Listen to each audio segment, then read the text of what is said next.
bienvenidos a Vamos a Compartir Intelecto y Corazón. El programa que les tenía preparado para el día de hoy decidí aplazarlo porque en Cuba, que es mi país, donde nací y crecí hasta que me marché, casi hace hoy 20 años, está produciendo un genocidio.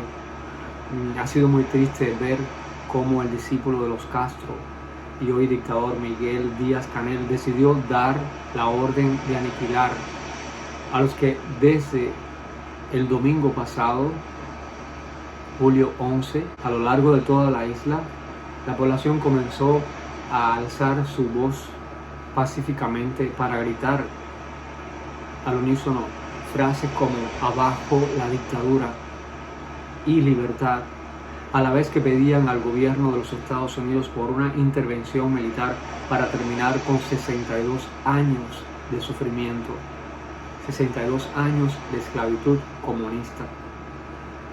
Pues resulta que la policía política del gobierno cubano, sus tropas de choque, sus tropas especiales, salieron armados a las calles para literalmente golpear y cazar a las personas en las calles como si fueran animales. El pueblo de Cuba está clamando por una intervención militar de los Estados Unidos porque no tiene armas para defenderse. Las armas fueron expropiadas por el gobierno comunista una vez que Fidel Castro llegó al poder. Este terrorista de oficio creó una campaña bajo el lema ¿armas para qué? ¿Y saben cuál era el motivo? Poder recogerlas todas para luego controlar y dominar al pueblo en su totalidad. Así estableció su dictadura.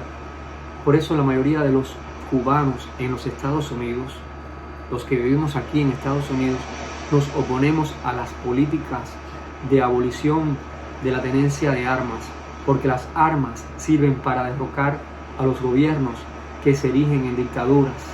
Pero resulta que durante esta semana el pueblo ha seguido saliendo pacíficamente, demandando libertad y la intervención militar de los Estados Unidos. Esto todavía ocurre en casi todas las provincias y ciudades de la nación cubana, y más debido a que el gobierno, quitándose la máscara de humanismo, ha salido a masacrar a sus ciudadanos en las calles y en sus propias casas, a separar a los hijos de sus padres para llevárselos a otras ciudades, para obligarles a golpear y asesinar a su propio pueblo, bajo la precisa de ser encarcelados en caso de que se opongan, hasta 20 años inclusive tienen la posibilidad de ser asesinados. Todos estos actos de terrorismo contra el pueblo cubano demuestran la naturaleza malvada del sistema socialista. Y esta no es la primera vez que ocurre en Cuba. La Revolución Cubana, en sus inicios, persiguió a miles de cubanos que se le oponían, llevándolos a juicios sumarios y condenando a otros a cárcel por muchísimos años, a la vez que utilizó y utiliza todavía todo tipo de torturas al peor estilo fascista. Pero antes no existía el internet. La información era totalmente controlada por el gobierno socialista, porque en el socialismo no existe la propiedad privada. El único que puede ser dueño de todas las compañías, como en el caso de los medios de comunicación, es el gobierno cubano, el gobierno socialista. Donde quiera que exista el socialismo, el gobierno expropia todo lo que las personas poseen y se hace dueño de eso. De modo que allí el que decide lo que se puede pensar, lo que se puede decir y lo que se puede hacer es el gobierno comunista. Pero después del 11 de julio de este año, se le cayó la máscara al castrismo. Lo que estaban haciendo en las sombras salió a la luz. Los abusos, las torturas, las violaciones y los asesinatos que cometían en las estaciones de la policía, en las cárceles y en los campos de concentración los realizaron en las calles contra los jóvenes que protestaban, contra las mujeres que protestaban, contra las personas mayores. Pero que también estas personas estaban transmitiendo en vivo a través de las redes sociales todo cuanto acontecía. dejando al descubierto la esencia criminal del socialismo. Ya decía el Papa Pío XI en su encíclica titulada Del Divino Redentor, que el comunismo es intrínsecamente perverso.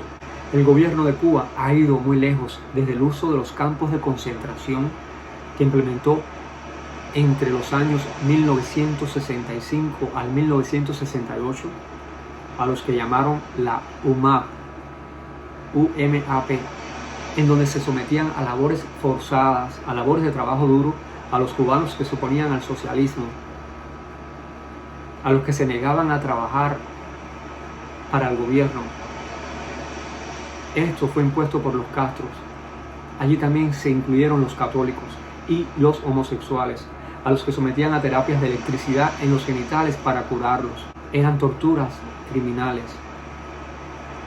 Y yo a veces cuando veo homosexuales en la calle portando la imagen del Che Guevara en sus playeras, o en sus t-shirts, o en sus pullovers, como les quieran llamar, me pregunto, ¿es que ellos no saben que los homosexuales en tiempos pasados eran perseguidos por esa persona que tienen en su pullover? No conocen que era un asesino, pues era un gran criminal, sino fusiló a muchos cubanos en la fortaleza de la Cabaña al principio de la Revolución Cubana, la mal llamada Revolución Cubana. También los comunistas cubanos construyeron los llamados pueblos cautivos para reconcentrar a las familias opositoras, lejos de los pueblos de origen. Lugares como Sandino, en Pinar del Río, Manantuao, en Esmeralda, Camagüey, son un ejemplo de ello. Eran ciudades cárceles donde controlaban a cada movimiento de sus ciudadanos. Muchas acciones dirigidas por el manipulador Fidel Castro sembraron la división y provocaron enfrentamientos de cubanos contra cubanos en los centros de trabajo, en los vecindarios, sometiendo a sus oponentes a actos de repudio y a agresiones. Logró que los cubanos se alejaran de Dios, humilló su dignidad, destruyó sus tradiciones, expulsó a la mayoría de la Iglesia Católica del país, a sacerdotes, a monjas, cerró muchos templos, separó a las familias, forzó a muchos a emigrar y creó un enemigo, el imperialismo yanqui, el imperio del norte, a quien culpó de todos sus actos viles y de la destrucción de Cuba. Eso le sirvió para justificar la represión, la persecución, los encarcelamientos y los crímenes que cometió por el bien de la patria, llamando a sus oponentes delincuentes pagados y dirigidos por el gobierno de los Estados Unidos. Gobierno que le impuso un embargo, pero el embargo se debe a que el 6 de agosto de 1960 el gobierno de Cuba confiscó las compañías americanas. Ya les había dicho anteriormente que ellos expropiaron y se adueñaron de todo cuanto había, de todos los negocios que habían en la isla, pero nunca indemnizaron a sus dueños, y muchos de ellos eran americanos. Esa es la razón del embargo, y el gobierno, ladrón de Cuba, tiene que pagar lo que no es suyo, pero el embargo no impide que la población pueda comer. El gobierno cubano sí, porque en Cuba se producen langostas y las exporta o las ofrece en los hoteles que solo son para turistas. En Cuba se construyen hoteles pero no hospitales. En Cuba se construyen hoteles pero no casas para las personas. En Cuba se construyen hoteles pero no hacen nuevas carreteras ni arreglan las que existen. En Cuba se producen buenos alimentos que se exportan y se ven por el mundo entero, pero no se los venden a la población. Solo los puedes encontrar fuera de Cuba o en los hoteles. ¿Y para dónde va ese dinero? Al bolsillo de la familia de los Castros y todos sus lacayos. Es muy triste ver cómo a 62 años el gobierno cubano todavía agrede, maltrata y aniquila a los ciudadanos que reclaman pacíficamente sus derechos y la libertad. Es triste ver cómo otras personas del mismo pueblo son utilizadas para combates y manoplas, atacar, golpear y asesinar en las calles y en sus casas, a quienes el gobierno cubano acusa de grupúsculos delincuentes pagados por el mero hecho de expresar su inconformidad y desacuerdo con la ideología del Partido Comunista. Lo que sucede es que todos los crímenes del castrismo ocurrían a la sombra, como ya les dije, pero una vez que el dictador puesto a dedo, Díaz-Canel, hiciera un llamado a sus lacayos ante las cámaras de la televisión oficialista a combatir con el uso de la fuerza y de las armas contra el pueblo desarmado, incitando así a un genocidio, quedó expuesto primero por sus medios de comunicación y luego por los teléfonos celulares de la población cuando era brutalmente agredida por la policía política, por los grupos de respuesta rápida de civiles no uniformados, por las tropas especiales, por las boinas negras, atentando contra la vida de aquellos que solo clamaban pacíficamente por la libertad de Cuba. El pueblo, al enfrentarse a la tiranía de Cuba, que los esclaviza, la más vieja del hemisferio occidental, ha demostrado que tiene dignidad y que es muy valiente, y se ha ganado la admiración de todos los cubanos del exilio y de todos los amantes de la democracia y de la libertad. No decaigas en tu lucha, cubano. Ya eres libre desde el día en que perdiste el miedo. Ahora ellos cogieron el miedo. Ahora solo te falta reconquistar tu tierra. Libertad para Cuba. Abajo la dictadura. Patria y vida.